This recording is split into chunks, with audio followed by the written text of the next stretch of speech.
The Lightning Fast Fantasy Football Podcast, sponsored by the Lockdown Defense Sports Network, is our weekly show dedicated to elite advice in standard leagues, PPR, and dynasty leagues. We are not guaranteeing you will win anything by our advice, but if you do, we want our cut. Enjoy the show. Are you tired of losing at fantasy football? Well, have a seat. You come to the right place. You're now tuned into the show where champions are made, where speed meets strategy, elite advice, rapid fire analysis, and winning lineups are provided. It all happens faster than Tyreek Hill's 40 time. So strap in. Let's dominate your draft, crush your matchups, and take a ride all the way to that fantasy goal right here on the Lightning Fast Fantasy Football Podcast. Let's go.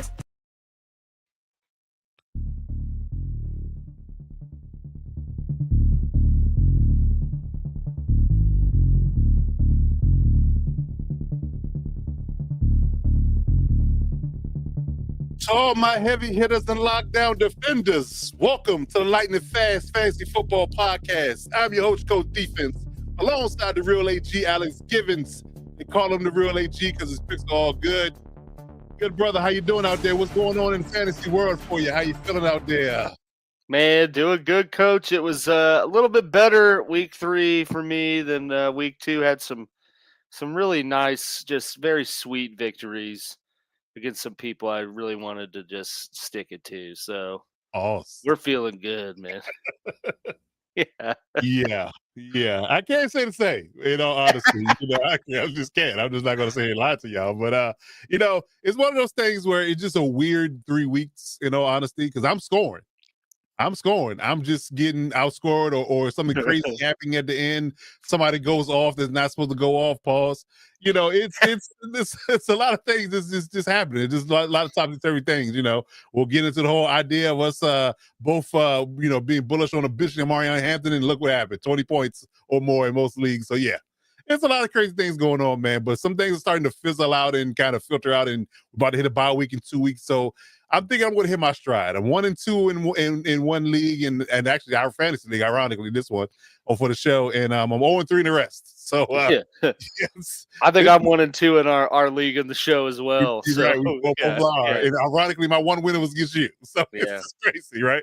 But again, I'm scoring 100 more points per matchup. It's just these guys are having world beating days, or they're just scoring in that right sweet spot, or a fumble happens, something like that, because the Derrick Henry fumble cost a lot of people some fantasy victories. So one. It was pretty sick. I know, right? So yeah, it could have gone either way. But yeah. So like we always do at this time of this show, we get into our fantasy football weekly. We'll break down our fantasy leagues. We run 2 leagues for the podcast. We have a dynasty league and a regular half PPR league. So we'll get into those matchups and give you those results. Yeah, right, exactly. Travis Hunter buzzsaw. It'd be the one time that Travis Hunter actually catches passes and goes off, right? It'd give me 40 points. Give me the Travis Tucker treatment, or the Trey Tucker treatment, excuse me. Give me the Trey Tucker treatment. I had Trey Tucker on my dynasty bench, and he had 40. So who'd have thought to start that guy? So, Yeah, dude. But, okay. There's been one dynasty league I've had Trey Tucker off and on, pause if needed.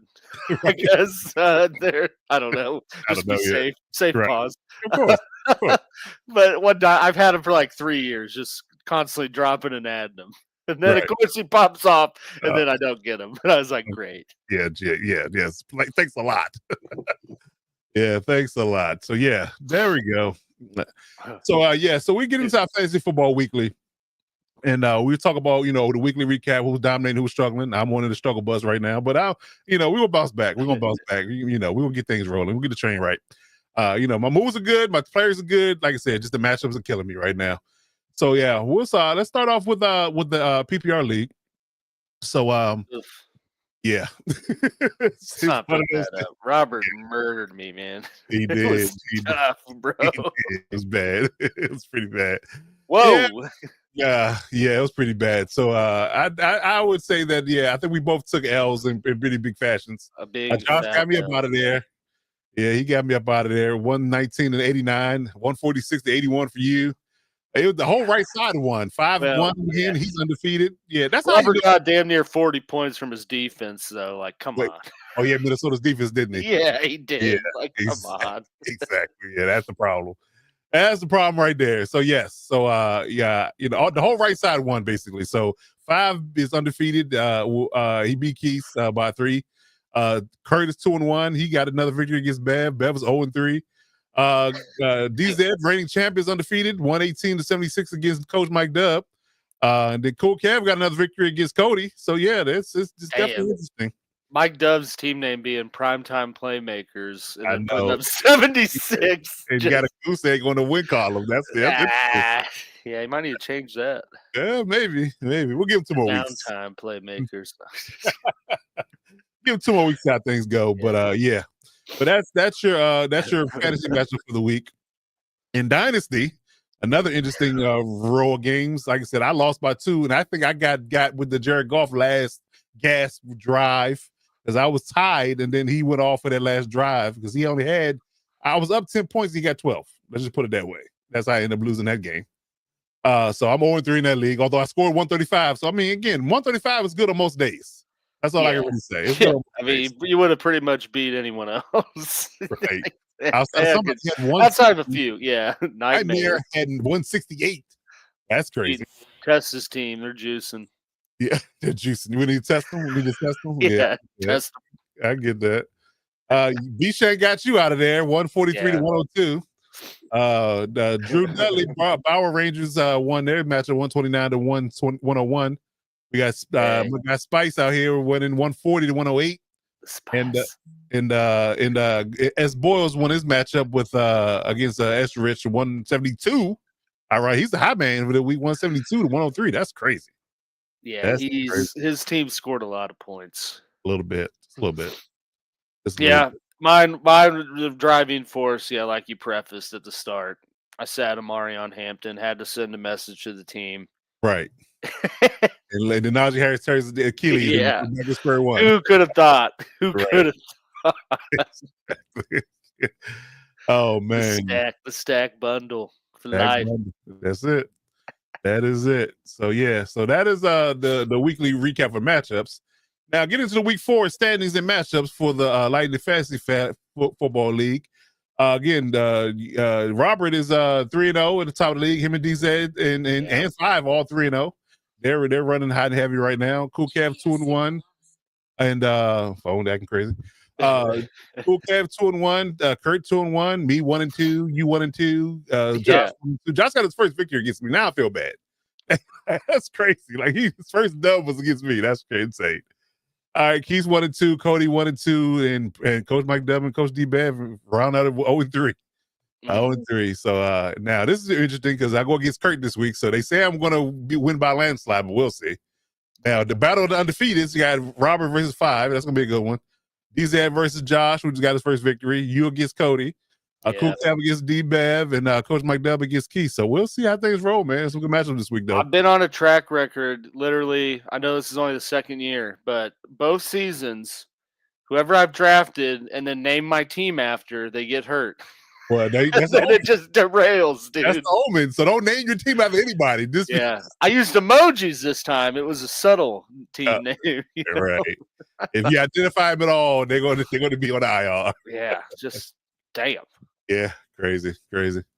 And here's the Dynasty League matchup. So I say S Boyles and Spicer are up defeated right now, 3-0. Nightmare 2-1.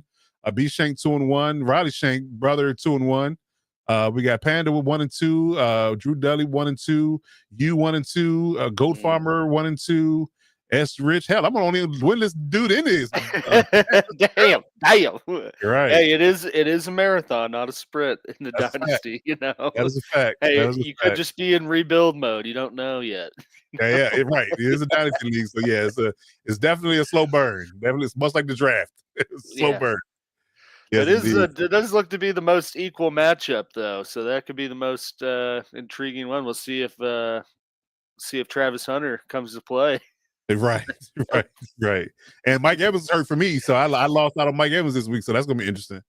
But yeah, it's a 50-50 split for me and Jay Horning right now.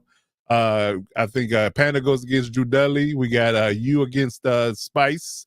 We B Shank against Riley Shank. That's gonna be a good one. With this Battle of the Bros. Yeah, little brother on brother crime there. Nightmare against S Rich. We got S Boyle versus Go Farmer. So it should be a good one. So yeah, so we can see if S Boyles and Spice can keep their undefeated streak. I'm taking the Spice down right now. Taking them down, Chinatown.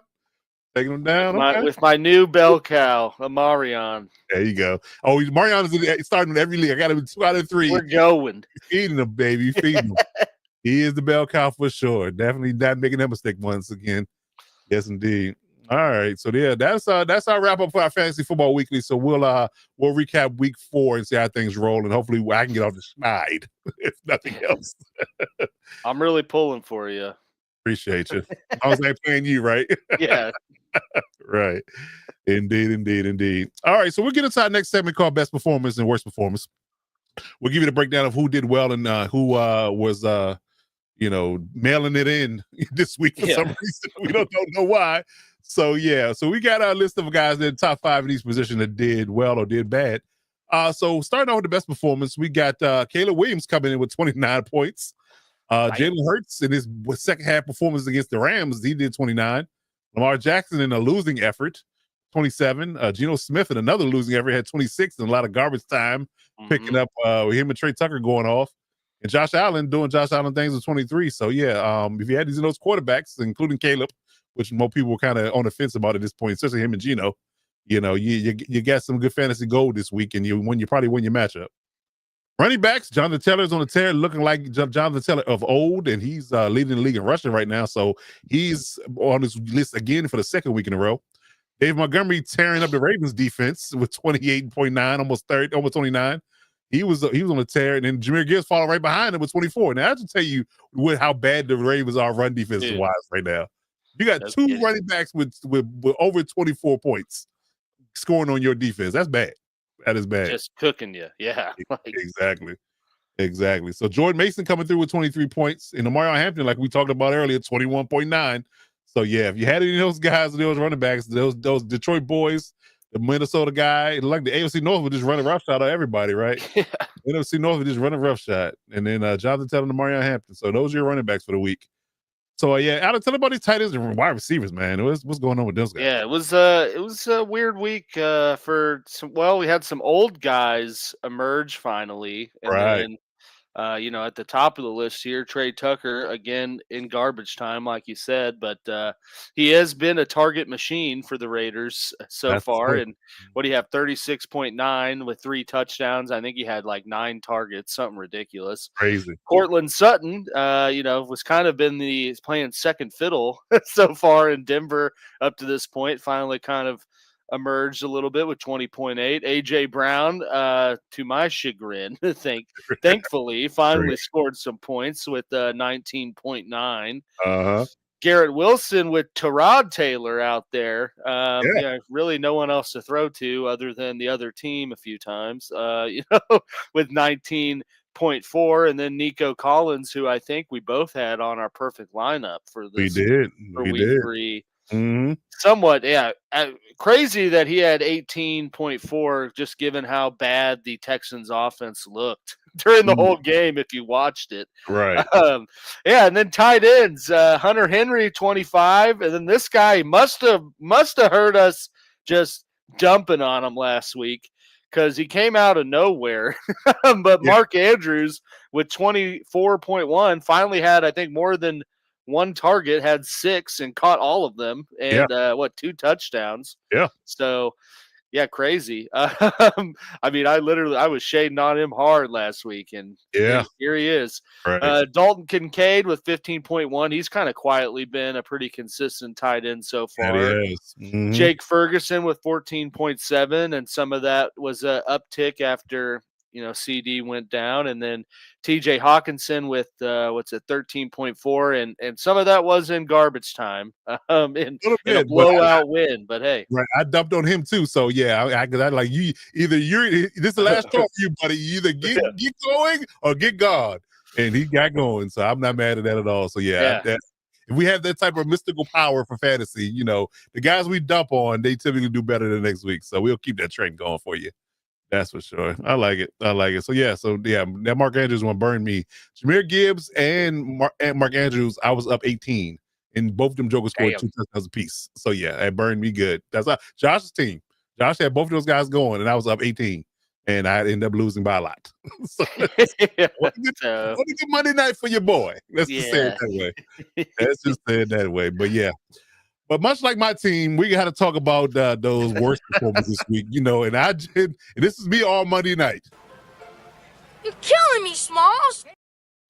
You're killing me, Smalls, because they were definitely killing me. So the worst performance of the week, you know, I always do this. I keep forgetting about the defenses. So I know. Oh yeah, they balled. There were a lot of defenses that balled.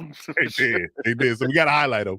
Yeah. You got to highlight them. So Minnesota with 30 points, all those pick sixes by Isaiah Rodgers, fumbles, and you galore. They just ran roughshod over. What did they play? The Falcons? Was the Falcons? No, it wasn't the Falcons. The Vikings, Bengals. The Bengals, yeah. They ran roughshod over the Bengals and Browning. Yeah. Bad business. My big time free agent super flex pickup did not pan out for me in Browning. Oh, right. Yeah, all that fab you spent and he tapped the bed on you. Yeah. And an unsuspected turn in the Carolina Panthers balling against, they were playing against the Falcons, if I'm not mistaken. Yeah. So they dogged the Panthers. Yeah, right. No, 30-0. Yeah. Mm-hmm. Crazy. And the Steelers come through with 16 points. Seattle defense quietly been on the list a couple of times, just like with 16 as well. And the Indianapolis Colts balling out there with 15. So then we got kickers with Chauncey McLaughlin with 21. Jason Myers with 17. You got Josh Carty with 17 as well. Then Ryan Fitzgerald, I keep wanting to say I know. with 15, and Matt Gay with 14, and that blowout win against the Raiders. So that's gonna be an interesting one as well.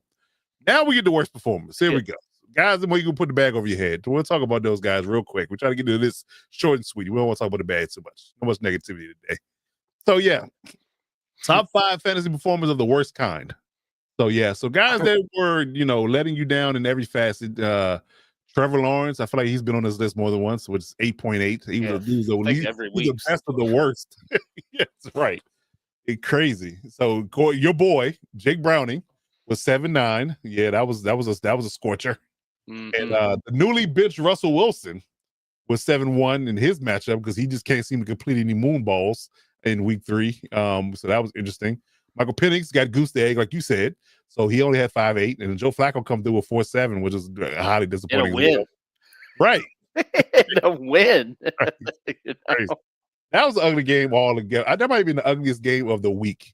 Yeah. It's just that Packers-Browns game, which is ugly all around. It really was. And another guy that just, you know, is been either on the bad list or not at all, Alvin Kamara with 6.1. Isaiah Pacheco with something that happened. He fell off a cliff because after that injury, he's not been doing good. 5.3. Mm-hmm. Nick Chubb, who I benched Omarion Hampton for, came in with 5.5. Chase Brown, in a much like Jake Browning, you know, crapped the bed with 4. Ramondre Stevens with 2 fumbles, he ended up with 3.1. So it's after having like 20 something last week, right? Which is hurting us because we just waiting for the Trevor Henderson show, and he keeps one. You want to produce and keep him on the bench. So hopefully those 2 fumbles will turn that around, and we'll get to that later. But I think that Ramondre Stevenson's days might be numbered if they're smart.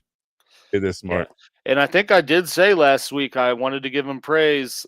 Solely from the purpose of hopefully he has a bad next week. And hey, we're manifesting, dude. Look at that. Yeah. Big things over here. Yeah. But yeah, so to the worst performing wide receivers, you know, some of it's hand in hand with the worst QBs here. But yeah, Malik Neighbors with 2.3. He was definitely held in check. Zay Flowers with 2.3, who I thought was primed for a pretty big matchup and game against Detroit. Yep. He laid an egg. Jerry Jeudy, 2.2. T. Higgins, 2 points. I think that's going to be a reoccurring theme, unfortunately. And then Troy Franklin, who's been a hot waiver wire pickup the past couple weeks, just went back to 24 Troy Franklin with 1.8. And then on the a feather in the cap, I like to give my Chargers defense a little credit for that performance, but you know, yeah, absolutely. But I mean, even his targets were like crazy They're down for bad. him. They're So bad. Yeah. just wild. But yeah, and then tight ends, we did have some big names not perform too well. Sam Laporta, who another guy I thought was going to have a big game with the Ravens defense, and inadvertently they decided just to not stop the run instead. But he had 5.3. Travis Kelsey with 4.6, and yeah, I don't know that we'll ever see Travis Kelsey on the top performers list unless he just somehow catches, he has like 4 catches for 20 yards and 3 touchdowns. That's probably the only type of stat line we're going to see. Right. And even that, I don't know. And then Tucker Kraft with 4.4, but I do think some of that was just the injury scare and, just he was kind of a late designation heading into the week, and Right. I'm sure they probably tried to take it easy with him. Theo Johnson 1.5, and then Pat Fryermuth with 1.1. So yeah, the guys that were terrible were absolutely terrible in week 3. Yeah, sure. They left no room for the debate. Yeah. Hilarious. Now we won't forget the defenses and the kickers this time, Oh, although yeah. it's bad. I was about to remind you. My God. So yes, a complete negative performance from 5 teams out of 32. Cowboys -1, Bengals -1, Saints -2, Ravens -4, and so was the Titans -4. So yeah, it was a rough week especially with defenses like the Ravens we thought would be decent with -4. So yeah, it's a lot going on there. Yeah. But and none of it's good. That's for sure. And kickers that let you down with 3 points or less: Graham Gano, Riley Patterson, Jake Elliott, Chris Boswell, and Andy Borgalis. Andy Borgalis, I guess that's how you spell it. I'm not sure. Yeah, New England's kicker. Yeah, There you go. New England's he kicker. won't be there for long, I'm sure. Kicking like that, I'm sure. Yeah, I'm sure. Kicking like that, it won't be there for long, for sure. Yeah, for sure. Okay. All right. So those are your best performers and worst performers of the week. So if you had those guys on your team, positive or negative, we know how your week went. Yeah. We're sorry. Yeah, we're if it was these latter guys. Yeah, or we're happy for you. Yeah, or not. Yeah. Okay, good stuff. Good stuff. All right. So let's talk about our rolling segment called the replacements. So we talked about this last night on the Lockdown Defense Sports Network in our weekly show about injuries and how it's adversely affecting things. And of course, it matters for fantasy as well, more so than ever.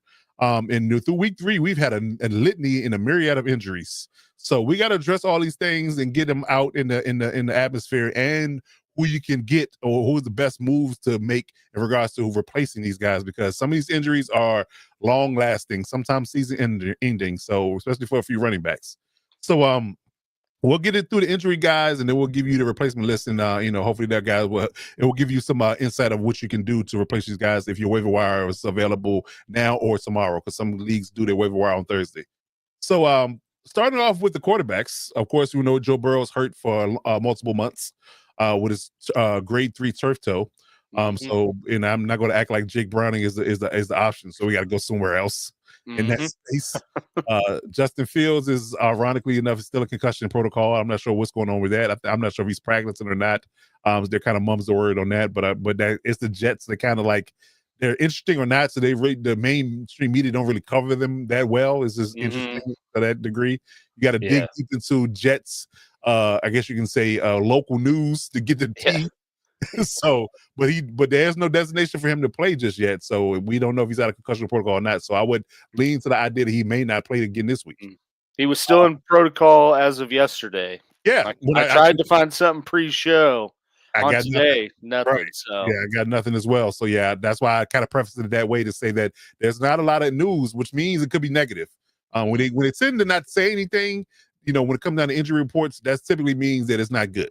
And they want to wait to the very last minute to give you the bad news. But I think that if Justin Fields is starting quarterback, or you're super flex, or whatever the case may be, I would lean to the idea he may not play this week, in my opinion.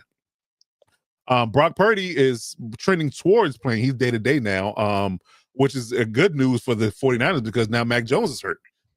He had a knee aggravation, and he's day-to-day, so they don't know exactly who's going to play quarterback just yet. They got a litany of issues over in 49er land, period, in regards to injuries. So they just lost Nick Bosa to ACL as well. So that's going to hurt their defense. But yeah. So both quarterbacks on this side are banged up and kind of, on the mend, quote unquote. So we're going to assume that Brock Purdy's going to be the guy, but I wonder who that third string quarterback is. Let's say hypothetically they can't go. I wonder. Can you look that up for me? See who that Yeah. third string quarterback is. We'll get that information Mhm. to you guys for the replacement segment. But yeah, I'm trying to yeah, think who it I don't is. know. I'm like I don't know who it is. I mean, I know Mac Jones is there, but who's the third guy? Do they have a third guy? Curtis Rourke. Who? Yep.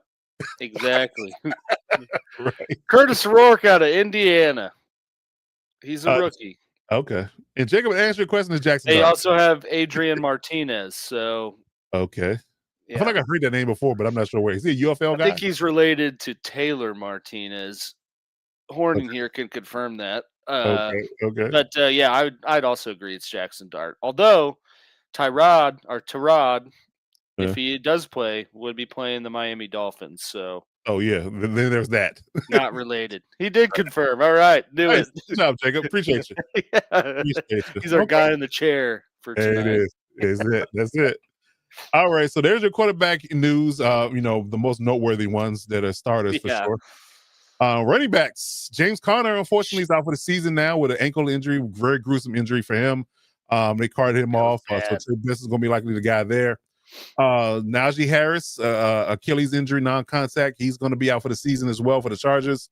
Mario Hampton is going to be the guy. I think we kind of leaned to the idea that he was going to be the guy anyway. Najee is going to be the reserve. So there's not a whole lot of quote unquote. What I say to say you would have drafted Mario before Najee anyway. But if Najee was a late round pick, you did lose him. So you got to find a reserve for that particular space. Zach Charbonnet was out last week with a mid-foot sprain. He's going to be monitored throughout the week. There's a 50-50 chance there where he's questionable.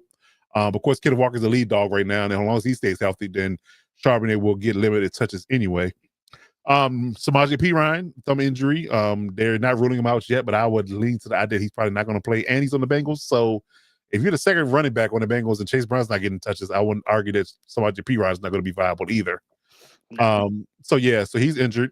So is Ramondre Stevenson, but he's managing a day-to-day knee leg thing, which coupled with his fumble concerns, I'm heavy on Trevor Henderson this week.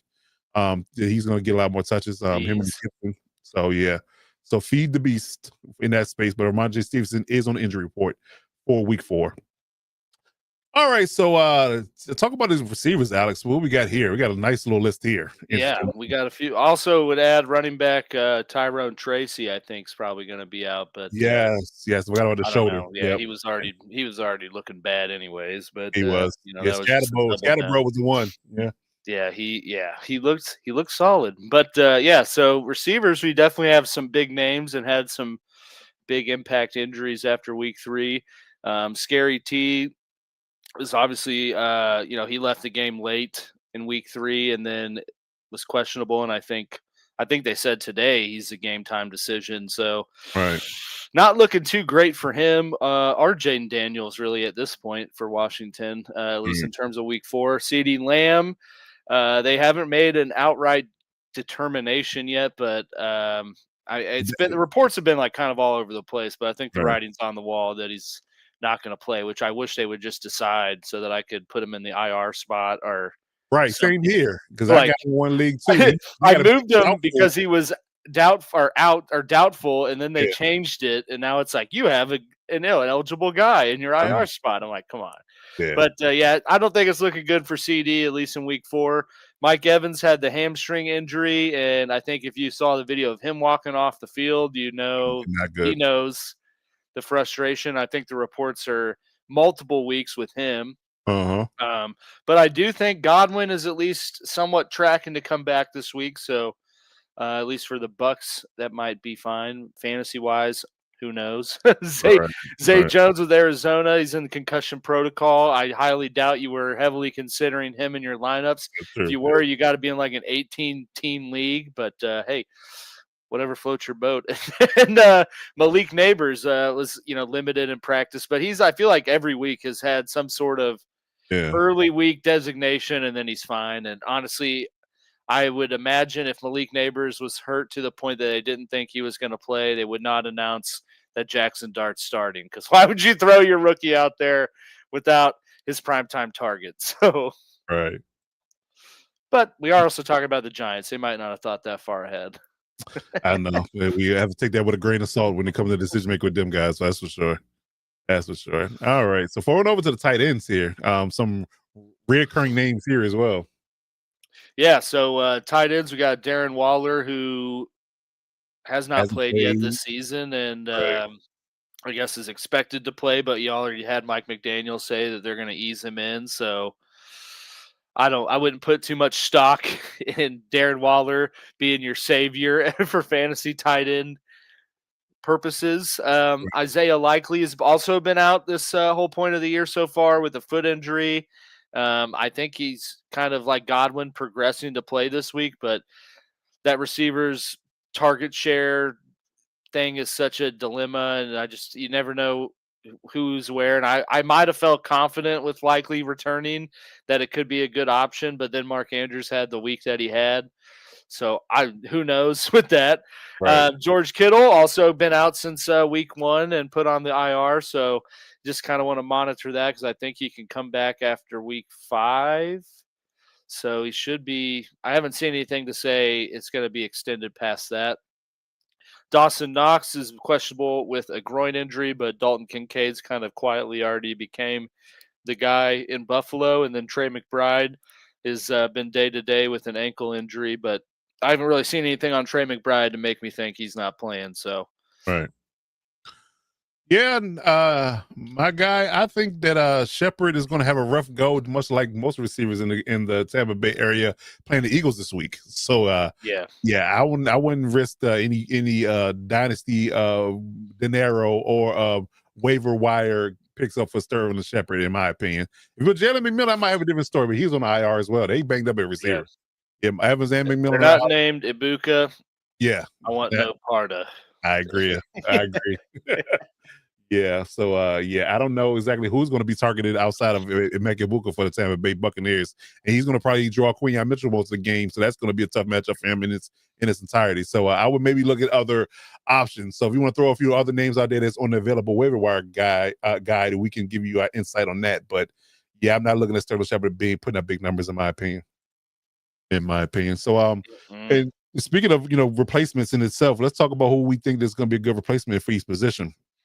So, for quarterbacks, most leagues are, these guys, if you're not in, 14, 16 man leagues, Matt Stafford's out there for most people to pick up as a backup quarterback. Geno Smith, who had a great garbage time outing with Trey Tucker last week. So hopefully they can continue that trend.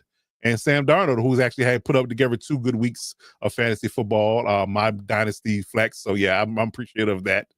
So yeah, Sam Darnold's looking pretty good and pretty solid for the last 2 weeks, and his defense is supporting him. So having a good supporting cast defensively is getting him more opportunities offensively. So he's allowed to put up some good numbers. And I would argue that the options of Jackson Smith and Jigba, Cooper Kupp, and now Torrey Horton, who's a sneaky, could be a sneaky pickup as well if he's available. They seem to be having some good having a good time and building a good relationship with Sam Darnold. So I like that. I like what they're trending towards in Seattle in their pass offense. Mm-hmm. Running backs, of course, clearly low hanging fruit is Trey Benson because of James Conner's injury. So we got Trey Benson as the number 1 guy being picked up if he's available. Ollie Gordon seemed to be getting an uptick in carries for Miami because with Jalen Wright being out. So he's definitely a stopgap for now. Maybe holistically, I'm not sure how long Jalen Wright's going to be out, but if Ollie Gordon shows off for Miami in the next few weeks, he could be supplanted as their running back too. And we all know Devon Achane is injury prone. Mm-hmm. So, if Devon Achane goes down and Jalen Wright has to come back, you swoop Ollie Gordon up now, he could be the lead dog, in a couple of weeks, and you could be having a time, from a scoring perspective with Ollie Gordon. So I would pick him up if you could get him. And then Blake Corum, he seemed to be getting an uptick from Kyron Williams' workload. He's been inserted into the offense here lately. So I like Blake Corum's uptick in production. So you can pick him up as a backup running back. For wide receiver tight end, Alex, what do you think about these 3 guys in these positions? Yeah, so just to piggyback off of you real quick, I would also note, I know I've noted them, I think, a couple times now, but just for running backs, I would note if Chris Rodriguez Jr. or Jeremy McNichols are still available, I'd heavily consider potentially picking them up, even if you don't need a replacement. But because Krosky Merritt did not practice today, and so if he's not playing, I mean, one of those guys are going to pick him up. Right. pick up the load. Pause there, Pause. but yeah, just note that. Let's see. I would go Horton. Horton Yeah, from that list. I would definitely go Horton. Horton or Wicks. Yeah, Horton or Wicks. I like Horton a lot. I Mm. like Horton a lot, and he's definitely Those aren't great options though, Nightman. But yeah. But I would say out of that group, I would definitely go Horton for sure. Definitely pick him up. yeah, And he should definitely do well for you. Because he seemed to be emerging in Seattle. That's yeah, for he's sure. had 2 back-to-back pretty solid weeks, and Yep. he's their return guy. So Exactly. So you can double dip. Double you dip. never know, double dip the chip, man. But yeah, so wide receivers, some of these guys we've kind of been noting for a few weeks. Right. I know I noted a couple of them on Tuesday, but we got Elick. I think that's how you say Elick. You look Ao Manor. Yeah. Ao Menor. Yeah. Ao Manor. But yeah, I mean, if it's like I said on Tuesday, it's kind of criminal how available he still is I for know. I how know. involved he is in the Titans offense. Troy Franklin, I mean, he had a bad week 3, but I think his target share and his involvement's there to stay. Romeo Dobbs, the Packers receivers are pretty banged up.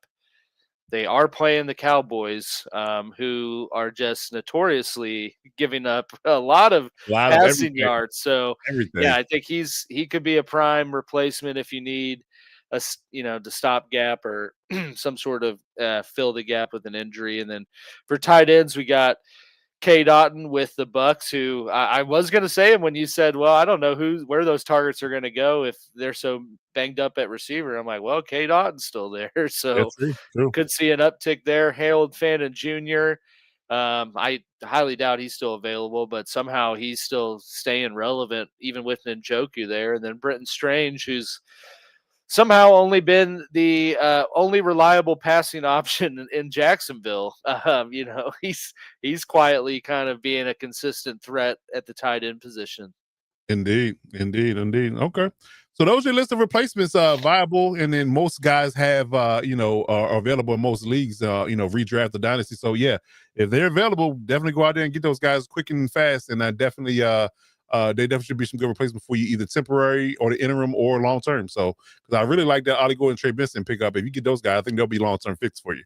In my opinion. And I'd say with Ollie Gordon too, like I think he offers something different than those other guys do. Like Achane, Jalen Wright, those guys are like your scat speed backs. Mhm. Ollie Gordon's more of your goal line. So I mean, you saw he got a touchdown Thursday. I mean, he could be their goal line guy in pretty short order if he's not already.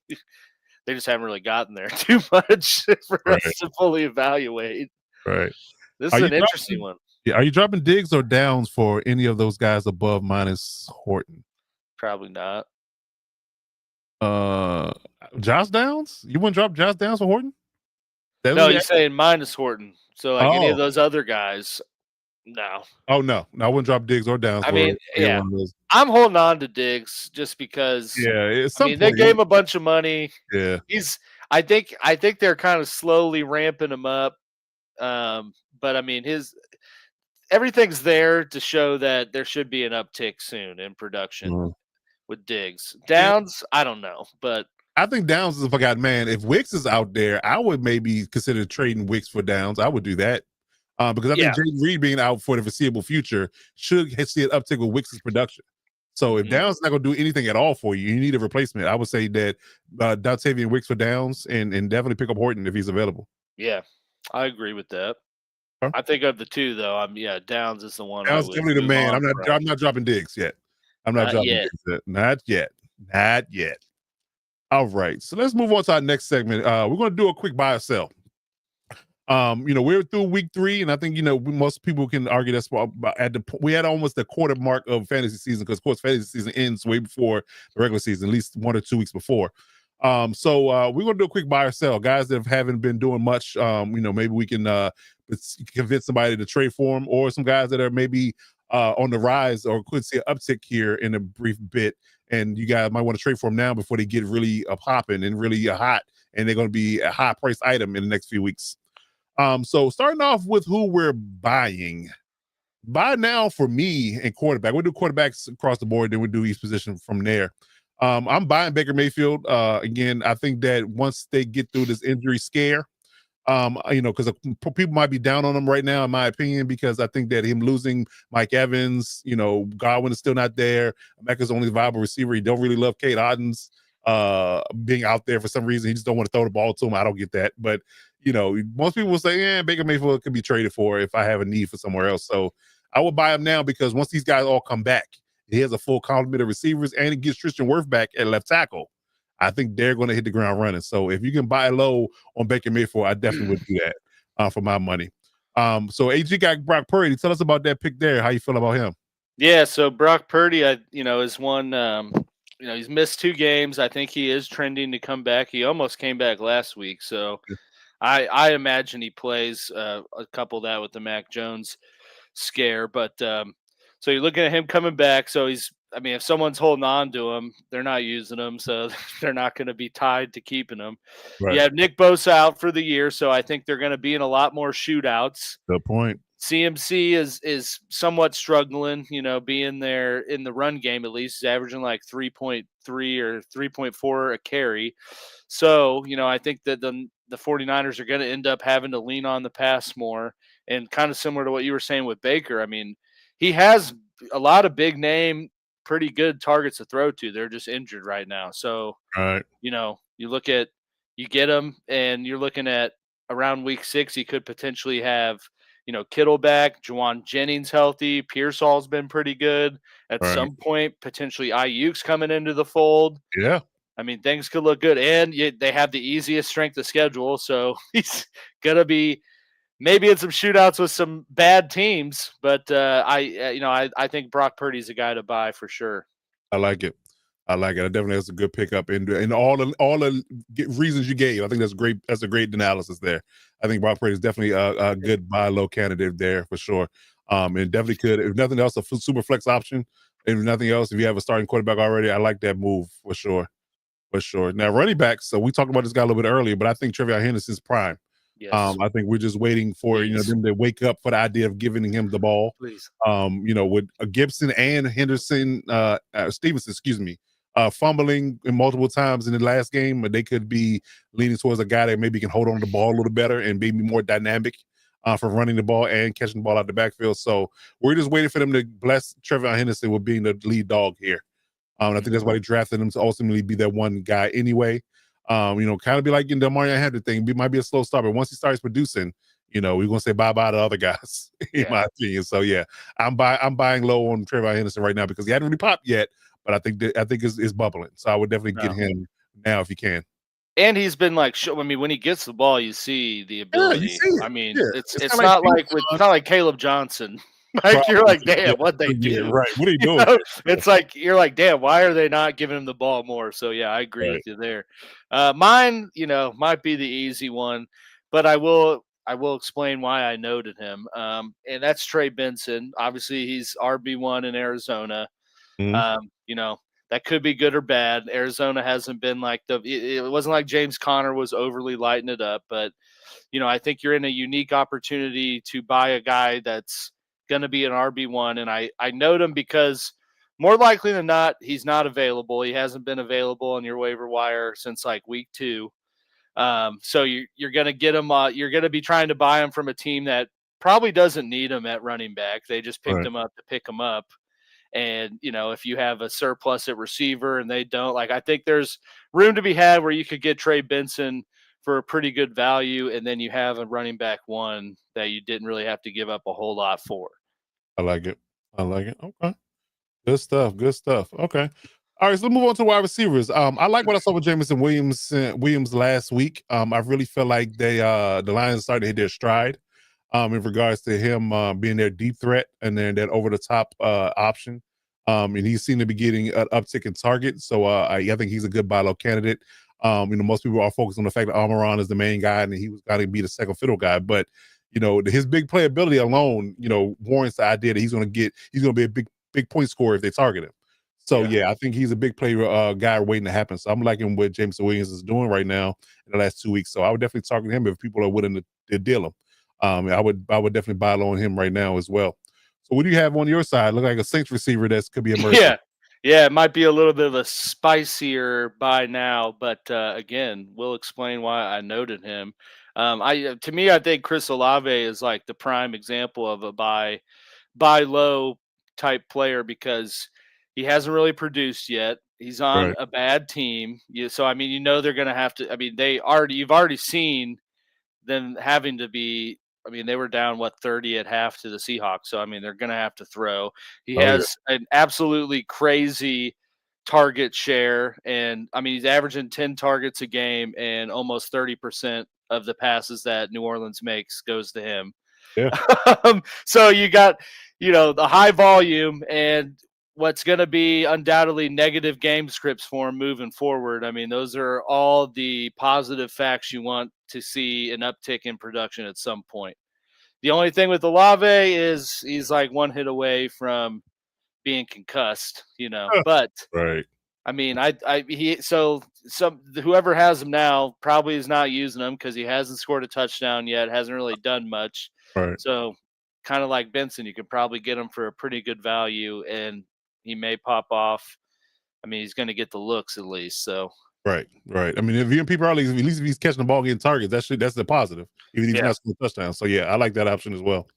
All right, for tight ends, I got Harold Fanning Jr. We talked about earlier as a replacement.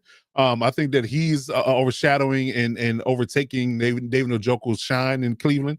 Although it's a bad situation, but I do think he's still going to get targets, easy targets too, because he's the middle of the field guy.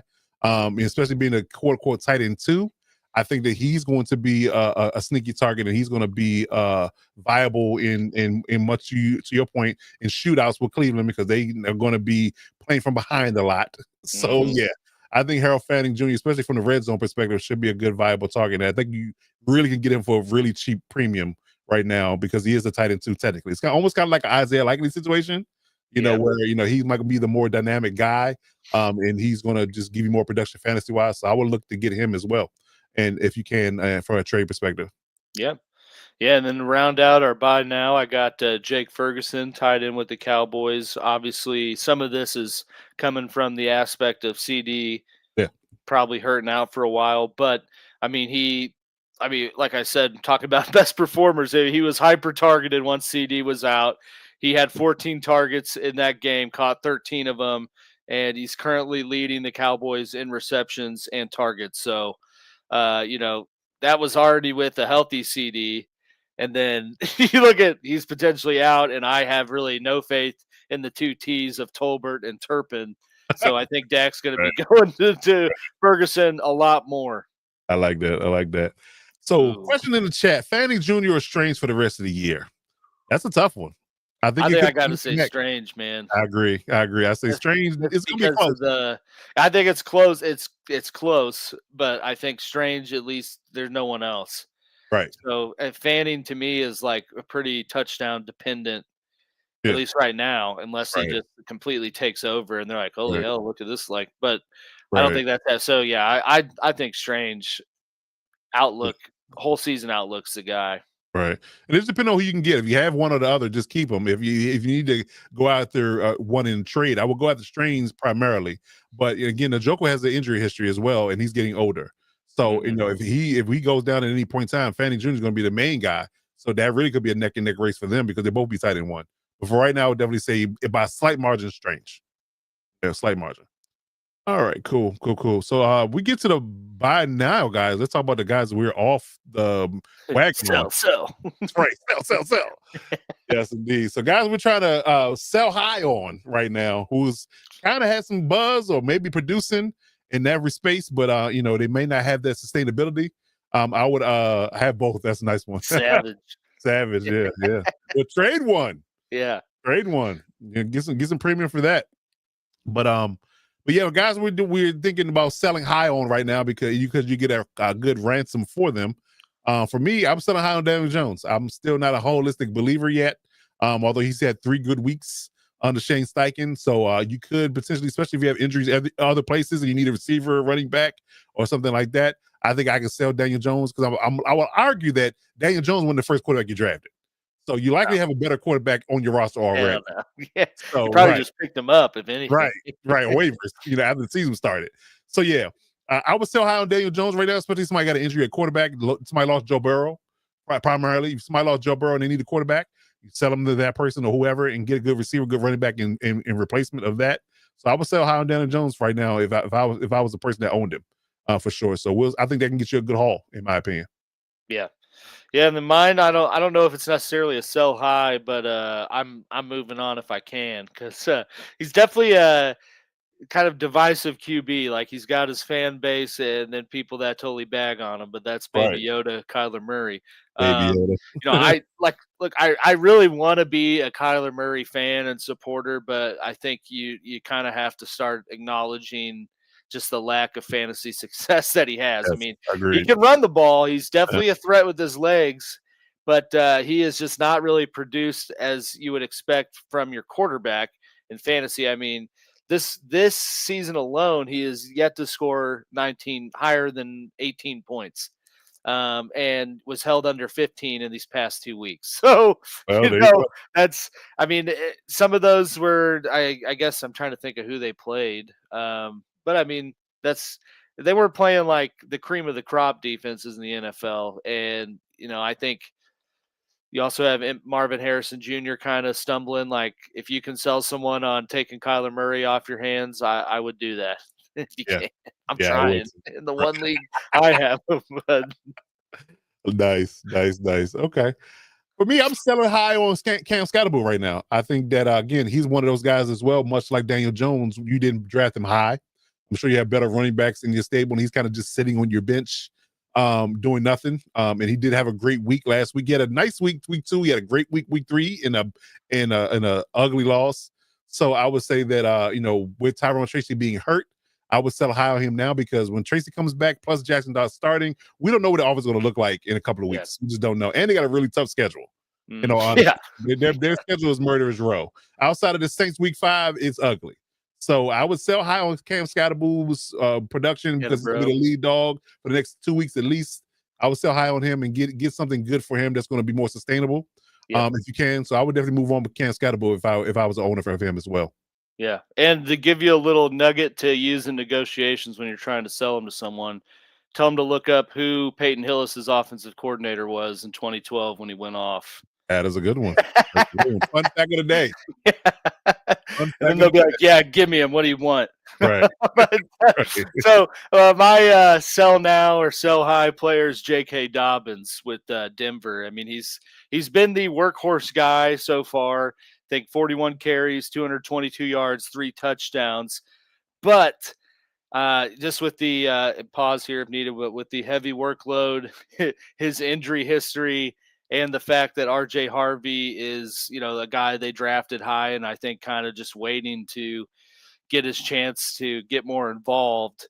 I think we see a real chance that at some point you're not getting that type of production out of J.K. Dobbins. So right now is prime time to move on from him if you can, just because you don't want to be the one still holding on to him later on when at the end of the it's season, the RJ Harvey show. Yeah. Right. And another guy that has injury history, but don't tell the guy you're trying to tell him to that. Don't tell him that. Don't tell him he's injury prone, but definitely, say that he's producing right now. So sell him high now and get rid of him, because he might be sitting on your bench doing nothing at the end of the season. I like it. For me, wide receiver, I'm selling the high on DK Metcalf. I mean, he seems to be a very contested ball, touchdown dependent wide receiver, but he is producing at this moment. And we just don't know week to week, and with this Arthur Smith offense and Aaron Rodgers volatility, what it's going to mean week to week. And he seemed to be building a budding relationship with Calvin Austin as well. So before that really gets kicked off and really going good, I would sell the namesake of DK Metcalf if I could, and get something for him before it bottoms out for me as well, because I think his production is going to take a dive here in the next few weeks, especially with the idea of Calvin Austin starting to emerge as their guy. Especially he's a deep threat guy, and he's the second guy on the roster. So yeah, I would definitely argue that DK Metcalf could be had for a sell high price for my money. Yeah. And then mine, kind of similar to Baby Yoda up top. He's maybe not a sell high, but probably time to move on and sell someone on his potential that may or may not come. But I've been trying to be patient with Brian Thomas Jr. I have him in a lot of leagues. Yeah. But it's not looking good. He just doesn't seem to have that chemistry with Trevor Lawrence, which it just blows my mind that he had such a promising rookie year, and then it's looked like this to start. But yeah, he currently ranks third on the Jags in receiving yards behind Brenton Strange and Diami Brown. And you may be thinking, who the hell is one of those guys? Maybe both of them. And exactly is my point. So if I can move on from him and get something a little more consistent in return, I'm doing that. I like it. I'm selling high on Hunter Henry as well. He's had a good couple of weeks with Drake May, although they've been losing. But his production just show people the numbers, and you might get a taker in that space because he's been Drake May's favorite target seemingly. He can't seem to find Stephon Diggs anywhere on the field, but he can find Hunter Henry. So in that, they say a lot of young quarterbacks, tight end is their best friend. So I think that Hunter Henry, with his steady production, not mind blowing, but steady production, especially for the PPR format, I think that you can sell Hunter Henry for a decent price if you need something else in your roster. Dude, how long has he been in the league? When was he drafted? He drafted by the Chargers in the 2010s. I know. I'm like, dude, this guy he's been around forever. I feel he's with the Chargers for 4. He drafted the second round. We had him and then he signed with New England, where Bill Belichick was still there. So he's been there for at least 3 to 4 years now. So he's 8-year veteran, maybe 8-year veteran. Hogs. Yeah, I'm looking now because 2016 draft. So damn near almost 10 years. Yeah. Damn, that's crazy. Now he all right, yeah. And then mine, I think is the prime. Like Olave was the prime buy low candidate. I think Hawkinson is the prime buy or sell high candidate. He's coming off of his big. Yes, it's working in real time. It is. I'll speak for Nightman. It's done. Yeah, he wants that. But yeah, I think TJ Hawkinson's a prime sell high candidate. Had his best week this last week with 15.9 points. But like I kind of said, when we looked over his score output, that was in garbage time, and he scored a touchdown pretty late in the game, which certainly made that look a little better. But you look at when you dig into the numbers of it, he saw one more target than Jalen Naylor, I think's his name. I know his last name. I don't know his first name. That's right. Naylor's right. Yeah. Who? Either one. But he had one more target than him in that game. And if you look at the first 2 weeks taking week 3 out of it, he had 4 catches for 27 yards and no touchdowns and scored a combined 6.7 points. So, you look at that with, at some point, McCarthy's coming back, and he didn't have a good rapport with him when he was out there, and Jordan Addison's already coming back into the fold. Right. Like, if I can move on from Hawkinson, I'm going to do it. It might convince me. I might start Kincaid over him this week now that he said that. Yeah, dude. Well, sell high, baby. Sell high. Sell. Indeed. All right, so that's our buy low, sell high guys for week 3. So hopefully that helps you out if you're looking to trade some guys that you are on the fence about. So hopefully you can get some good trade value for those guys, or buy low, depending on who you're trying to get. All right, so we'll talk about the games of the week real quick. Let's get into that. We'll talk about what we think there are fantasy goal matchups for the week, and there's a few out here. There could be some fantasy busters here that's going to give you a lot of points. So Alice, for your money, what do you feel like in that space? So we think it's going to be the quote unquote fantasy gold here when it comes down to these matchups. I appreciate you letting me go first so I can take the easiest one on here, but that is the Packers against the Cowboys. I mean, let's just a lot of points. I mean, Cowboys defense is atrocious. So any Packers player that I have, I'm starting them. Right. And similarly, I mean, Dak and company has been able to keep up, and I mean, it's not like their games are like really blow. I guess the Bears one was a blowout, but the first 2 before that, I mean, they've won or been right there. So, right. I think they're going to do. I think you're going to see good output from the healthy Cowboys guys. But yeah, I think that's the big boomer game for the week. I like it. Okay. I'm looking at any Bills you got playing against the Saints. Yeah. Well, a cushy schedule, man. They got it's ridiculous, isn't it? When you think about you want to talk about stuff being rigged. Right. I mean, how do they have the season, really the seasons that they've had? Yeah. And they have the easiest schedule, or 5th easiest, and don't even leave the East Coast. But then you got the Giants, who have just sucked ass for 10 years, and they got the second worst schedule. What? That's a good one. That's Yeah, a good dude. one. Aha! Hey, Nah, no, I don't want to do that. That's Caps thing. right. I'm doing Right. my Windhurst though. Something's Yeah. going on. Something's going on. Something's going on. Something's afoot. Something's definitely afoot. So yeah, I'm looking at any bills you got. Start them. Anywhere between Josh Allen down to Khalil Shakir, I'm starting them. James Cook, maybe you can start Ray Davis if you're in a deeper league. Why not? I think there's gonna be a lot of points scored by the Bills in that game for sure. For sure. I actually honestly think I like a lot of Lions against the Browns. To Yeah. be honest with you, I like a lot of Lions against the Browns as well. After Yeah. that performance they put on the Ravens, I think similar things going to happen. They got the tackle situation worked out, so hopefully Myles Garrett won't work the game for them to getting out of Jared Goff. And yeah, man, I'm liking and they're playing at home. They're playing in the dome. They're playing inside.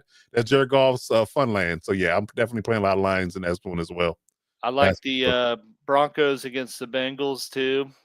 Oh yeah. I think because they have we saw Jake Browning. We saw Yeah. Broncos didn't know. defense. I think this is gonna be kind of their coming out party a little bit, where they kind of bring the wood in one of these games, and I think we probably see a little bit of a bounce back from Bo Nix to give people that false hope, and then they realize he is having a sophomore slump. But Right. yeah, I like the Broncos. Let me ask you this though, Coach. So I know last week, we thought, hey, I am doubling down on hoping that the Packers offensive players perform well against a shady defense.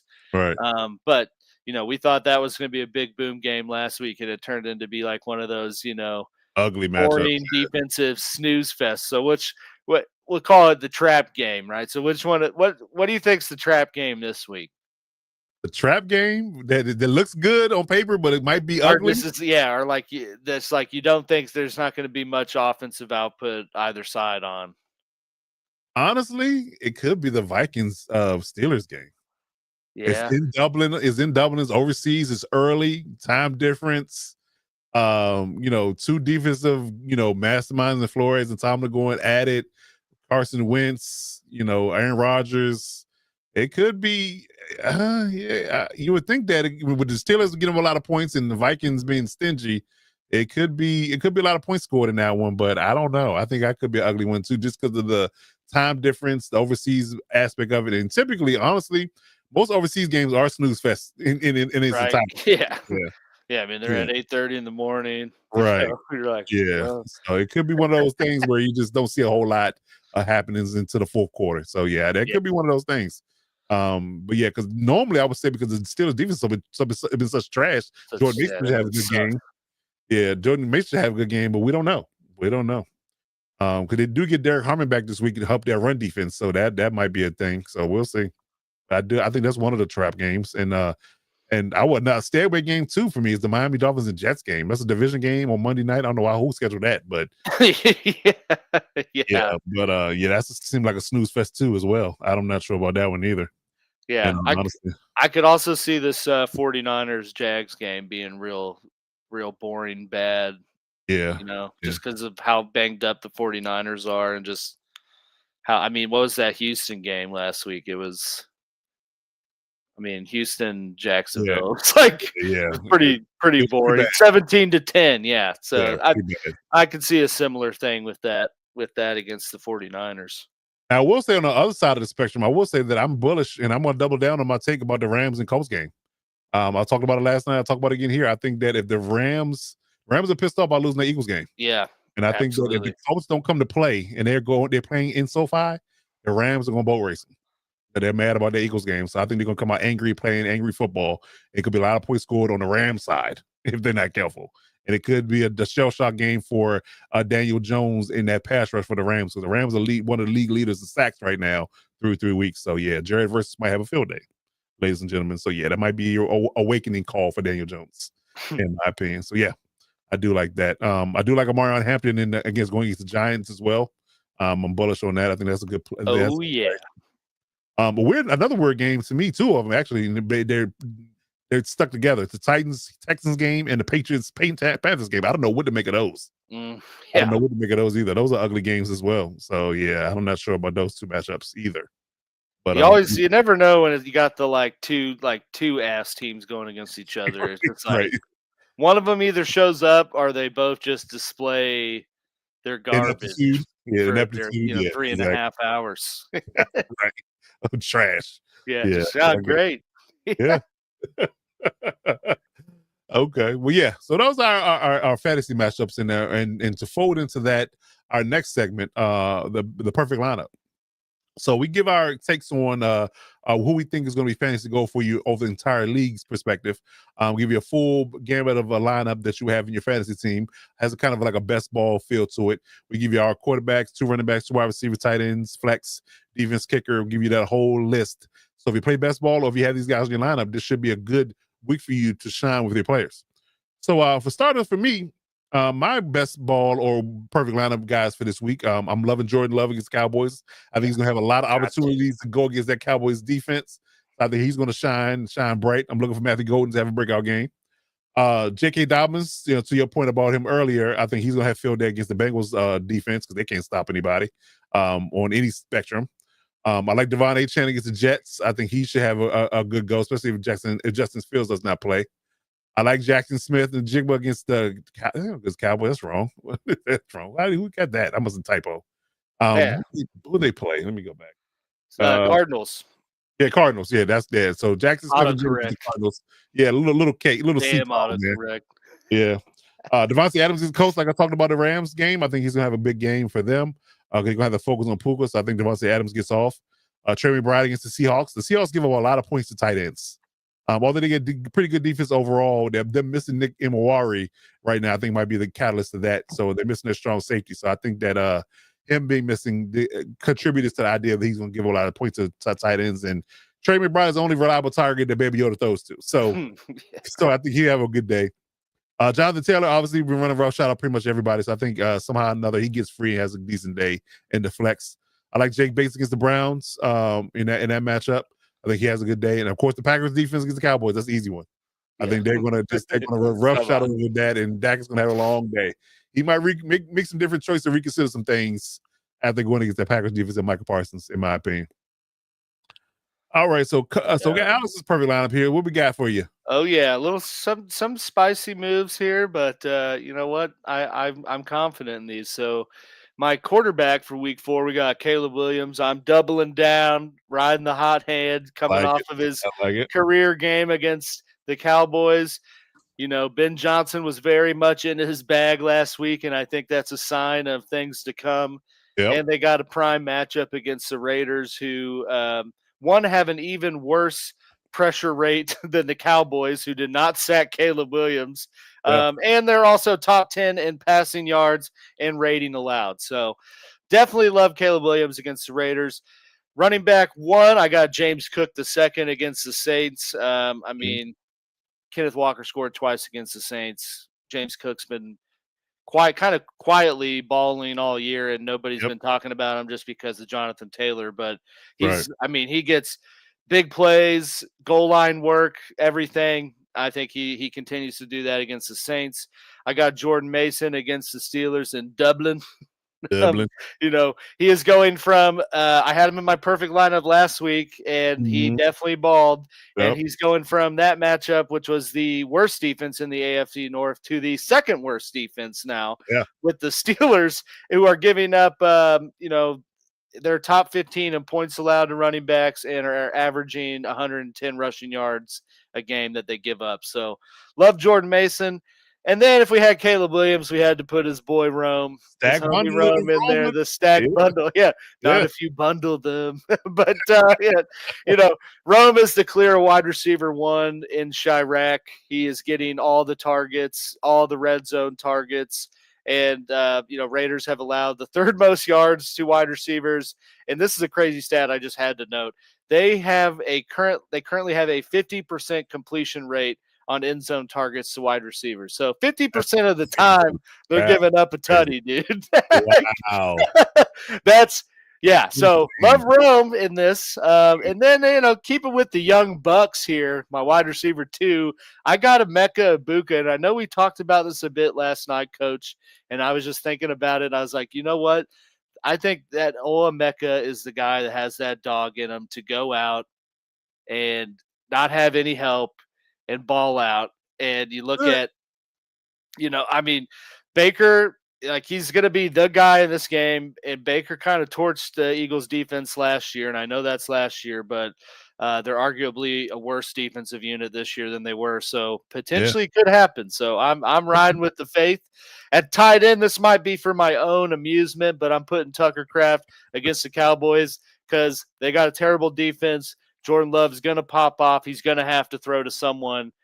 I think that's Tucker Kraft and or Matthew Golden a few times, but Kraft, like I've said on the show before, is clearly the number one passing target for them. He doesn't have that injury scare, knock on wood, for the rest of the week. Yeah. I think you're going to see an uptick. This one I know Coach loves, but big primo on this matchup. That's our boy Omarion Hampton going against the Giants. He's going to take a big step forward now that he's the guy, really the only guy, because what's the other, Haskins, I don't think is taking any work from him. Right. But yeah, Giants have allowed the 5th most rush yards to running backs and are giving up 5 yards per carry and an explosive one on 12% of the carries. So he's going to have a good day, just looking at the facts. My defense, I got the Lions against the Browns. They had 7 sacks, a fumble recovery against the Ravens. That was the Ravens. So they're going to do pretty good against the Browns. And then my kicker for the week, I got Matt Prater against the Saints. I think the Bills are going to do to the Saints what the Seahawks did and just keep scoring. And that's going to be a pretty good day for Matt Prater in what potentially could be his last game with the Bills, with Tyler Bass expected to come off the IR next week. So I like it. Okay. All right, good stuff. So if you have any of these guys in your lineup, I think you'll do well this week, and hopefully that gets you a victory. So yeah, check this out. If you haven't caught this before now, check it out on replay, and you definitely will be some good, handy advice for you going forward. All right, so we wrap up the show here. We'd like to take a few questions here live and direct. I don't see anything on the hotline number. We got a hotline number. I'll post that up in a second. If you want to call in at any point in time throughout the week or during the show, please do so. The number is 240-249-2220. Once again, it's 240-249-2220. Call in for your fantasy questions and we'll get those answers to you short order. Let us know if you wanted to answer on live on the show. We can do that as well. So we'll hold the question for the live show if you want to answer then and there. If you need a quick answer, a quick turnaround, please let us know that as well. And let us know how we can get back to you. But definitely drop us a line on our hotline or just drop us a line on our socials. Or if you are live in the chat right now, please drop us over a line to YouTube and check us out and drop your questions here. We'll get those answers in short order before we get up out of here. But man, hope everybody has a good fantasy week. That is the hotline number there. Hopefully everybody turns things around, including me, because I am definitely scoring points but can't get W's. So hopefully we get to score the points and the W's this week. We're looking for positive vibes only here, man. We're working on positive vibes only, so we'll get that rolling. But yeah, no panic here. We just gotta get the right matchup, get the right one. It's week 3, week 4. Yeah, I'm not panicking yet. If it was week 8, then I'd be like, okay, all right. If I was only 8, I was like, yeah, yeah. Time to prep for the draft. Yeah, but that's the beauty of Dynasty, man. You could start your March for Arch, or I guess not Arch, but somebody. Drew Aller. Right. Drew Aller might be the guy at this point. Yeah, so we'll see. But yes, we'll wait a couple of seconds here for any questions that might be lingering in the chat. Some burning questions that you might have. But if not, like I said, drop us a line on our hotline or our social media platforms. We are pretty much on all platforms that are available to you, all the hot button platforms: Instagram, Facebook, Twitter, TikTok, and YouTube. Please, as always, drop a subscription on the YouTube channel. Help us get our YouTube algorithms booming and get the followers up, get our subscribers up, so we can get to our next level of participation in the monetization program. So please drop us a line there. It is also free, so it's not going to cost you anything. Just a quick subscription, and we can torment your algorithms for a little while, give you some good fantasy football advice. So if there aren't any questions, man, we're going to check out of here this week and get you back to your normal lives. And check out the Real AG throughout the week for his shorts. We're definitely going to give you some more content for Thursday and Friday. Live shows always Wednesday nights, 9 p.m. Eastern Standard Time, right here on this channel. We'll get that rolling and check out his morning hangovers, his Tuesday sleepers, his best lineups, his stardom sit-ems. He got a plethora of content for you. So if you're not right by Saturday, you're doing it wrong. That's all I can really tell you. Because you're not subscribed. That's the problem. That is the problem. You hit the nail right on the head. That is a problem indeed, sir. So yes, so drop us a line on social media. Hit us our hotline number. Hit us up. Let us help you out in the fantasy any way we possibly can, and we'll be back next week with another show, man. All right, so until then, man, I'm Coach Defense, man. That is the real AG Alex Givens, man. So until next week, we'll see you when we see you. Step up and lock it down.